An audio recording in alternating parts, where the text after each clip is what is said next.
This film was one that definitely made me think. It seemed as if all of the action in the beginning was all just a dream, it turns out. And I looked up the quote at the end, talks about knowing thyself. So it definitely made me wonder what was happening with our main character in the beginning. He seemed very sick and distressed. It sort of made me think he was going feral in some way, sort of going back to those animal instincts, that feral part of yourself. So I was definitely left wondering at the end what all of that was about and why he was doing those things and why he was being shot at. So it was definitely one of those films that made me think.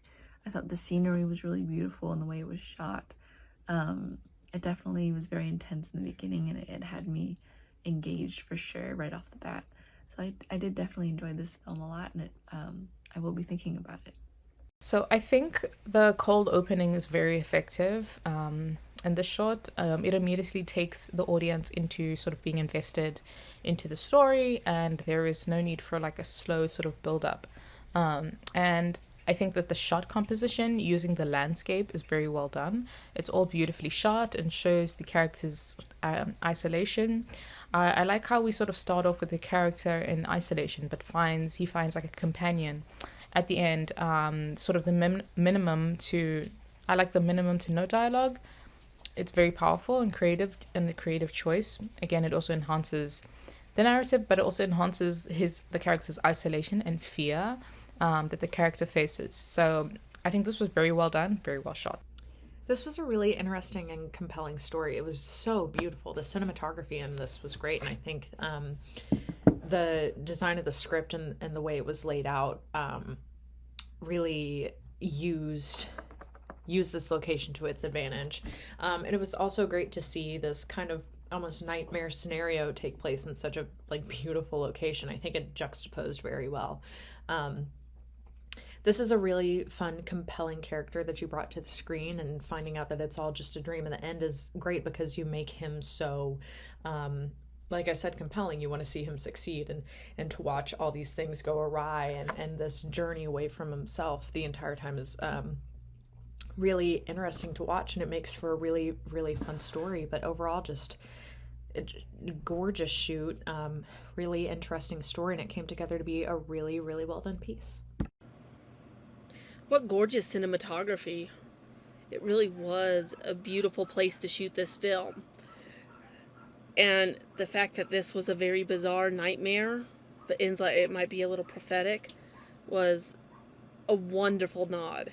It shows that dreams are sometimes unpredictable, especially when they become nightmares, that they keep the heart racing, and that's what this film did. You rooted for this guy, but you were kind of relieved that it was a dream. Kind of. That it was a dream because it's kind of prophetic. But it really was a beautiful, beautiful location, and the filmmakers really utilized that location and the beauty that was within it. It was gorgeous. This film is called Gnothi Seauton. This is a fabulous short film. We meet a man who seems to be on the run, struggling over lonely mountains. What sets this film apart for me is the absolutely gorgeous cinematography of the location. The mountains and valleys are breathtaking. The actor playing the lead is also amazing. He is 100% committed to his role. He is so raw and expressive and determined to escape. The sound design is excellent with whistles, cowbells, dogs, wolves, gunshots, and voices in pursuit. And the eerie orchestral soundtrack caps it all off. I like the concept of a human's journey to understand the self. Well done film. Check it out. Gnothi Seauton uses its gorgeous location to create a real sense of mystery, which is also amped up by the kind of quite subtle and delicate world building, like sort of tattoo on his arm and those sorts of things. Really does kind of make you want to know exactly what's going on here.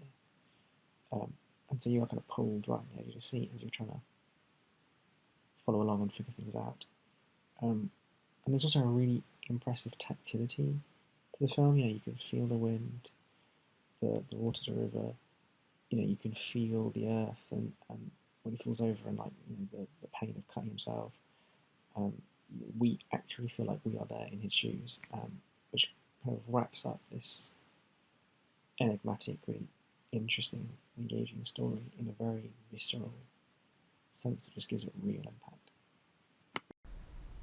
I really enjoyed the visuals of the mountains. I think the setting was absolutely stunning, and it was a great contrast for the storyline.